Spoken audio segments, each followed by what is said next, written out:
আসসালামু আলাইকুম আপুরা ভাইয়ারা, আশা করি সবাই ভালো আছেন। আবার চলে এলাম আপনাদের মাঝে আরো কিছু নতুন জিনিস নিয়ে আলোচনা করার জন্য। তো আশা করব লাইক দিয়ে ভিডিওটি দেখা শুরু করবেন এবং শেষ পর্যন্ত দেখবেন।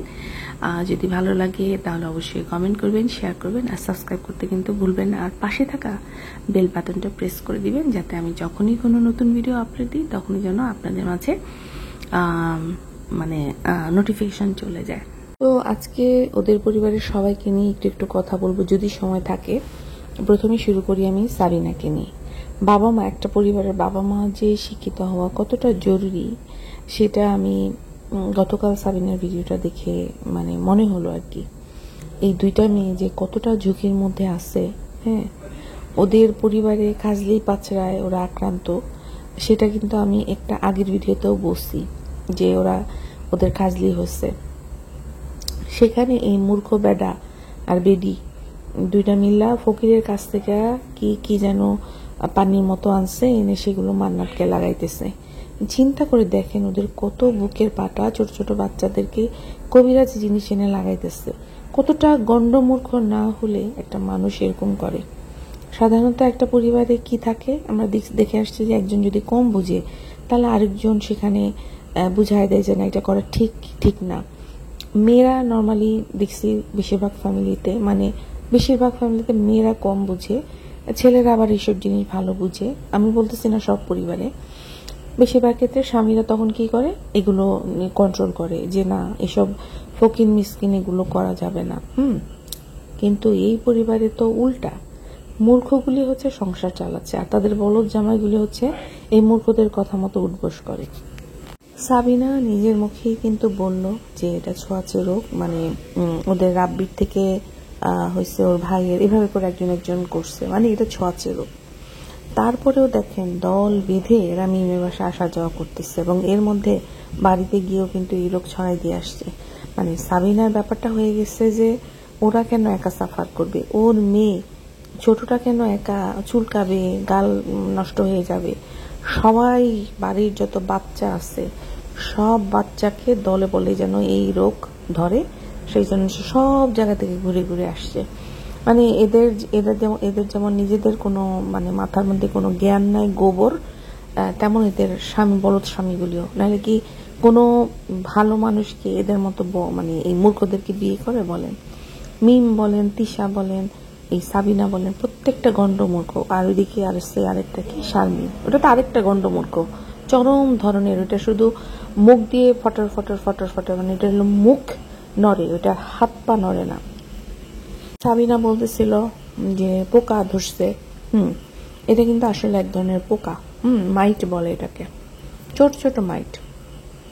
এই মাইটগুলো কিন্তু আপনার স্কিনের উপরে, এটা কিন্তু ওই যে একজনের থেকে আরেকজনের ছড়ায়। ধরেন একজনের আছে, তার সঙ্গে সে মেলামেশা করলো, হাজব্যান্ড ওয়াইফের থেকে ছড়াইতে পারে, তারপরে বাচ্চাদের যায়, এভাবে করে। মোট কথা, আপনি যেখানে যেখানে যাবেন, আপনার কাপড় চোপড়ের কন্টাক্টে, আপনি যে বিছানায় শোবেন সেই বিছানায় এই পোকাগুলি হয়তো ছড়াইতে থাকবে। এবং এটা কিন্তু ভালোভাবে যদি ট্রিটমেন্ট না হয়, এগুলি কিন্তু ডিমও পারে, স্কিনের উপরে ডিম পারে। তাহলে বুঝেন ওইখানে যখন হাজার হাজার জন্ম নিবে তখন এটা কন্ট্রোল করা কতটা কঠিন হয়ে যাবে। তো এই মূর্খরা যা করতেছে, ছড়াই দিয়ে আসতেছে আরো সব জায়গায়। আর তার মধ্যে ওই যে কি কবিরাজি কি যেন লাগাই দিচ্ছে ওই মেয়েটার মনে হয় র্যাশ উঠে গেছে, গালটালে ওই যে ফুটে গেছে আর কি। বুঝতে পারতেছেন, একে তো এইটা কিন্তু অনেক কঠিন চুলকানো হয়। ওরা যদি ঠিক মতো এটাকে ট্রিটমেন্ট না করে, আমি যেমন বলছি আপনাদেরকে যে কাপড় চোপড় গরম পানি দিয়ে ভিজায় রাখতে হবে যাতে করে পোকাটা ওখান থেকে না থাকে। ইভেন ওদের যে বিছানাপত্র, এগুলো সব গরম পানি দিয়ে করতে হবে। আর আমি বলছিলাম সবচেয়ে ভালো হয় ওরা যদি কোনো খালি বাসায় এই বাসাটা রেখে 1 সপ্তাহের জন্য ওরা ওষুধপত্র লাগাবে, 1 সপ্তাহ ধরে কোনো আলাদা বাসায় গিয়ে যদি থাকে হয়তো বা ওদের যেতে পারে। আদারওয়াইজ খুব কঠিন। এর মধ্যে তো ওরা অলরেডি মিমদের বাসায় ছড়াই দিয়ে আসছে, বাড়িতেও ছড়াই দিয়ে আসছে। এমনিই তো ওদের বাড়ির মধ্যে দুনিয়ার নোংরা টোংরা। আচ্ছা, এবার আসি শারমিনকে নিয়ে কিছু বলতে। আপনাদের সাথে এর আগেও আমি বেশ কয়েকবার আলোচনা করেছি যে শারমিন নিজের বাড়িতে এসে যতটা আনন্দ নিয়ে ঘরের যাবতীয় কাজ করে, সেটা ঘর ঝাড়ু দেওয়া বলেন, কুটা বাচ্চা বলেন, সমস্ত কাজ যতটা আনন্দ নিয়ে করে, যতটা সাবলীল সে তার বাসায় এসে, ততটা কিন্তু নিজের সংসারে না। সেখানে গেলে মনে হয় ও অন্যের সংসারে কাজ করতেছে বা অন্যের কাজ করতেছে। হ্যাঁ, তাই ওর না কখনো আনন্দ, চেহারার মধ্যে আনন্দ ফুটে ওঠে না, অল্পতেই চেহারাটা কালো করে রাখে। তাই রাজকে বলছি, এত কষ্ট করে আলাদা বাসা, নতুন ফার্নিচার কিনে শুধু শুধু টাকাই অপচয় হচ্ছে, শান্তি তো আর আনতে পারতেছে না। ওই যে বলে না যে টাকা কখনো শান্তি বয়ে আনে না, তো সেটাই দেখতেছি। রাজ শারমিনকে খুশি করার জন্য এয়ারকন কিনে দিচ্ছে, এটা কিনতেছে, সেটা কিনে দিচ্ছে। আসলে শারমিনকে খুশি করার জন্য না দর্শক, এটা হচ্ছে ভিউজের জন্য, এটা আপনাদেরকে বুঝতে হবে। তো যাই হোক, আমি তাই রাজকে বলছি যে এই সব পাট চুকিয়ে শ্বশুরবাড়ি চলে আসলেই তো ল্যাঠা চুকে যায়, সাপও মরলো আবার লাঠিও ভাঙলো না। মানে শারমিনও খুশি, আবার টাকাগুলোও বেঁচে গেল। আর শারমিন আর রাজ অনেক দিন থেকেই বাচ্চা নেওয়ার জন্য ট্রাই করতেছে, সেটা যেমন আমিও বলেছি ভিডিওতে, প্লাস আপনারা নিজেরাও জানেন, আর ওরা অনেকবার সেটা আমাদেরকে বুঝিয়েছেও। এবারও সেটা দেখালো যে ওরা বাচ্চা নেওয়ার জন্য বিভিন্ন ধরনের টেস্ট করতেছে, হয়তো বা সাফল্যের দিকেই। যাই হোক, ভালোভাবে দোয়া করি যেন বাচ্চা হোক। একটা মেয়ে আসলে পরিপূর্ণতা পায় মা হওয়ার পরে, তো সেটা আমি দোয়া করি সব মেয়েরাই মা হোক, যার যেখানে অপূর্ণতা আছে সবাই পূর্ণতা পাক। কিন্তু ব্যাপারটা হয়ে গেছে যে সন্তান নেওয়ার পরে যদি সেই মা সন্তানকে যথাযথভাবে মানুষ করতে না পারে, তখন হচ্ছে গিয়ে সমস্যা। আচ্ছা যাই হোক, এবার আসি হচ্ছে মিমির ভিডিওটা দেখলাম, মানে না নতুন যেটা দিল সেটা না। আমি যে কথাগুলো অনেক আগে বলে রাখছি, এখন বাজে হচ্ছে প্রায় 12:40 বাজে রাত। তো এখন দেখলাম মিমের আরেকটা নতুন ভিডিও আসছে, সেটা আমি দেখি নাই, দেখার মতো অবস্থা নাই, চোখে অনেক ঘুম। তো আগের ভিডিওটা দেখে বলতেছি, সেখানে দেখলাম যে মিম বাবুর একটা বিশাল তথ্য ফাঁস করলো। সেই তথ্যটা হচ্ছে বাবুকে নাকি গ্রামের লোকজন টিটকারি মারে, মানে মস্করা করে আর কি। বেচারা নাকি হাফ প্যান্ট পরে ঘরের বের হইতে পারে না, লোকজন নাকি তাকে ঢাকাইয়া বাবু এরকম টাইপের কিছু বলে মনে হয় হাসাহাসি করে। তো বেচারা কি মুসিবতে আছে বলেন, এইটুকু মানে এত গরম, এই গরমের মধ্যে একটু হাফ প্যান্ট পরে বাইরে যাবে, এদিক সেদিক দিয়ে বাতাস ঢুকবে, তাই না? সেই রাস্তাও বন্ধ করে দিচ্ছে এই গ্রামের লোকজন। আকাম্মা হলে এমনই হয়, কারো না কারো ঘাড়ে ভর করেই তো বাবুকে চলতে হয়, তাই না? নিজের মা বাবা ইনকাম করে সেই কবে থেকে এদেরকে ঢাকা শহরে রাখছে, তাই না? কিন্তু এখন যখন আবার বউয়ের কামাই চলে, বউয়ের এত টাকা ইনকাম, সেই টাকা দিয়ে তারা ঢাকা শহরে জামাইটাকে রাখতে পারলো না। হ্যাঁ, তাহারে বাবুর জন্য কষ্টই হয়। তো শুধু তো এখানেই শেষ নয়, এই যে আদবিয়া যে খেলাগুলো যে মানে ম্যাসাকার করে রাখছে রুমের মধ্যে দেখছেন, এবং মিম যেটা বললো যে তার মেয়েকে দিয়ে টুকটাক কাজ করানোর পরে তার মেয়ে কিন্তু কাজ করে না, আবার বলতেছে সে অলস, সে যেরকম তো সেরকমই হবে, তাই না? তো এই যে ম্যাসাকার দেখছেন, আপনাদের কাছে মনে হয় এই ম্যাসাকার মিম করবে না? এগুলিও বাবুই পরিষ্কার করতে হবে বাবুকে, কারণ খুবই সিম্পল একটা চিন্তা করেন। মিম প্রেগনেন্ট, মিমের পেট বড় উঁচু করা, এই পেট নিয়ে নিশ্চয়ই ও ফ্লোর থেকে একটা একটা করে জিনিস উঠায় জায়গা মতো রাখতে পারবে না, কিন্তু ও কিন্তু আমাদেরকে বুঝাই দিল যে এগুলি ওই পরিষ্কার করে, কিন্তু আসলে এগুলো কিন্তু সব বাবু পরিষ্কার করে। যদি মিমকে এই খেলনা এখন ঠিকঠাক করে রাখতে হইতো, তাহলে মিম ওই আদবিয়াকে এত আরাম করে এত রিল্যাক্সে ওকে খেলতে দিত না। এইটুকু বোঝার বয়স যেমন আমার হচ্ছে, আশা করি আপনারা যারা ভিডিও দেখেন অনেকেই অনেক বিচক্ষণ, অনেকেই কিন্তু অনেক কিছু বুঝতে পারেন। হ্যাঁ, মিম কিন্তু খুব চালাক, বাবুকে দিয়ে কাম করায় নিজের বলে সবকিছু চালাই দিচ্ছে। এই না হলে কোহিনুর বেগমের মেয়ে, বলেন কোহিনুর বেগমের মেয়ে বলেই তো আজকে এরা 3টা বোন মানে বাজায় খাইতে পারতেছে। আর কোহিনুর বেগম তো হচ্ছে ফকির বিশেষজ্ঞ, ফকিরদের কাছ থেকে জিনিস আয়না 3 মেয়েকে বিলি করে। তার মা মূর্খ, ঠিক আছে, আনে, কিন্তু এই মেয়েগুলি তো অনেকদিন শহরে ছিল। আর পাশে খুকি আছে, খুকিকে দেখেন, খুকিকে কখনো শুনি নাই, খুকি কিন্তু গ্রামে সুন্দরভাবে সংসার করতেছে। খুকিকে কখনো দেখছেন এইসব ফকির মকিরের কাছে যায় না কিন্তু। যাই হোক, এবার এদের কথা থেকে আসি আমাদের আমাদের বদার কাছে। বদার সময়টা আসলেই খারাপ যাচ্ছে, বদার জন্য আসলেই মায়া লাগতেছে। কেন? কারণ হচ্ছে এই যে বদা দেখেন আজকে যে একটা টাইটেল দিল, হ্যাঁ, যে মা না থাকাতে তার উপর দিয়ে কি যাচ্ছে। হ্যাঁ, কথাটা কিন্তু ঠিক।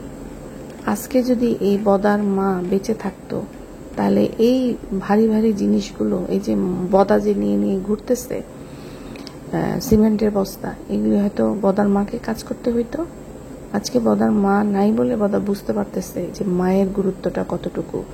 বদা এমন একটা মহিলাকে বিয়ে করছে, যেই মহিলা কিনা তার একটা যোগ্যতা নাই, এতটা যোগ্যতাবিহীন একটা মহিলা, যে কিনা একবেলা তার হাজবেন্ডকে সকালে নাস্তা বানায় খাওয়াতে পারে না, রুটি বলেন ভাজি বলেন কোনো কিছু খাওয়াতে পারে না। এবং এই মহিলাকে, ঠিক আছে, এই নর্তকী মহিলা, নর্তকী বাজারি অরদ বলা যায় মহিলাকে, এই মহিলা চেহারাটা কালো করে রাখছে। দেখবেন কিছুদিনের মধ্যেই এই পারুল খালাকে ছলে বলে কৌশলে এই বাড়ি থেকে কিন্তু গেট আউট করে দিবে। কারণ পারুল খালা যতদিন পর্যন্ত এই বাসায় আছে, এই মহিলা কিন্তু তার কূটনৈতিক চাল ঠিক মতো চালাইতে পারবে না বা পারতেছে না পারুল খালার কারণে। কারণ দেখতেই পাইতেছেন পারুল খালা কোনো না কোনোভাবে এই মহিলাকে পছন্দ করে না। কেন করে না বলেন তো? ওই মহিলা কেন করে না?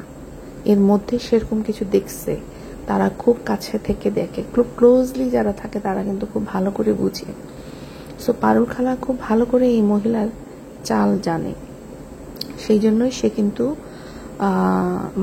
বিভিন্নভাবে বোঝানোর চেষ্টা করতেছে যে এই যে খারাপ ব্যবহারগুলি করতেছে তিশার কোনো উদ্দেশ্য আছে, যে এই উদ্দেশ্যটা হাসিল করার জন্য সে কিন্তু এখন বাপ্পির পিছনে লাগছে। আর এই ডাইনি মহিলা কিন্তু প্রথম থেকেই ওত পেতেছিল যে কখন তার শাশুড়ি এই দুনিয়া ছেড়ে যাবে আর তার হচ্ছে এই পুরো বাড়ির উপরে তার কর্তৃত্ব হবে, সে যেভাবে বলবে সবকিছু সেভাবে চলবে। তারপরে ধরেন কি বলবো এটাকে, ওই গাছের ফল পাকড় এগুলি সে সবকিছু তার অধীনে থাকবে, পুরো বাড়ির সমস্ত কিছু থাকবে।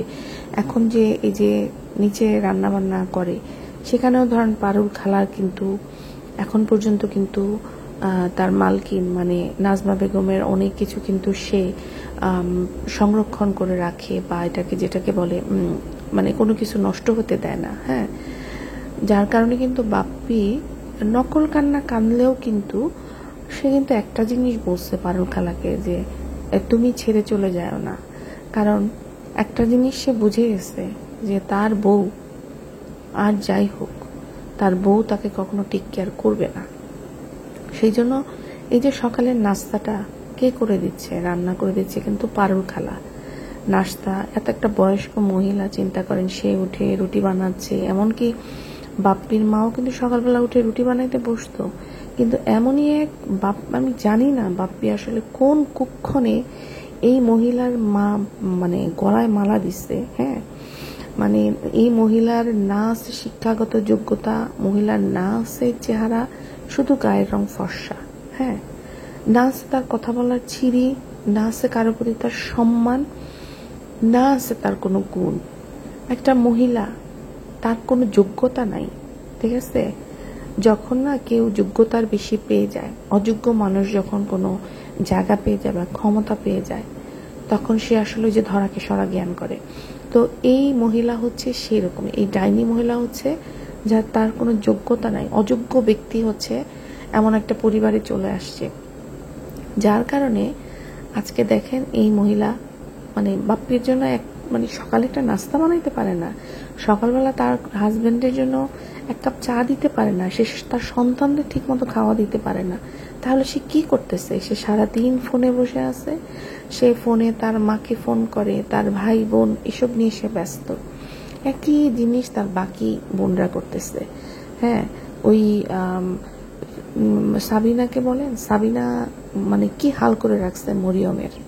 মরিয়ম এই বাচ্চাটাকে কোলে নিয়ে প্রায় কাত হয়ে যায়। মানে আমি বলতেছি মান্নাতের কথা, মান্নাতের তো ওজন আছে। এই বাচ্চাটাকে ওর কান্দের উপরে দিয়ে মহিলা বেলার লাপানা করতে বের হয়ে যায়, ঠিক আছে। আবার যদি মিম তো বাবু আছে, ওই আকাই পারে পাইছে, সব কিছু বাবুর ঘাড়ের মধ্যে দিয়ে রাখে, ওইটা ঠিক আছে, ওইটা জায়গা মতো একটারে পাইছে।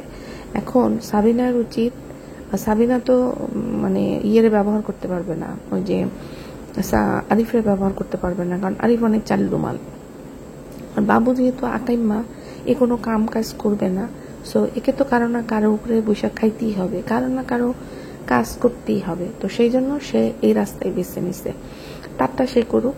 কিন্তু বাপ্পির কথা বলি, বাপ্পিও কিন্তু চালাক কম না। বাপ্পি যেমন চালাক, চরিত্রগতভাবেও খারাপ। আর এতদিন মা ছিল, মা আগলায় রাখছে অনেক কিছু, কাজ করতে দেয় না একটা ছেলে বলে।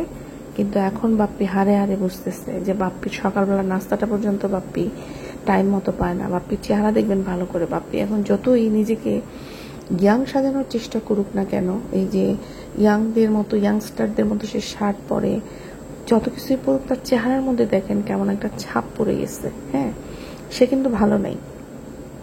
কারণ তিশা এখন তার মানে এতদিন তো শাশুড়ির জন্য অনেক কিছু সে দাবি করতে পারে নাই, চিৎকার চেঁচামেচি করতে পারে নাই। হ্যাঁ, এখন সেটা করবে এবং কিছুদিনের মধ্যে এই পারুল খালাকে বাড়ি থেকে বিতাড়িত করবে, বা সে এই বাড়ি বিক্রি করে দিবে, করে সে ঢাকা শহরে গিয়ে ফ্ল্যাট কিনবে বা আরো কিছু করবে। দেখবেন এগুলো হইতে থাকবে ওয়ান বাই ওয়ান। ওদের নতুন ভিডিওগুলো এখনো দেখি নাই, ভিডিওগুলো দেখি, দেখার পরে সেখান থেকে কি বুঝলাম ইনশাল্লাহ কালকে আপনাদের সাথে শেয়ার করব। সবাই ভালো থাকবেন, অবশ্যই কমেন্ট করবেন। আল্লাহ হাফেজ।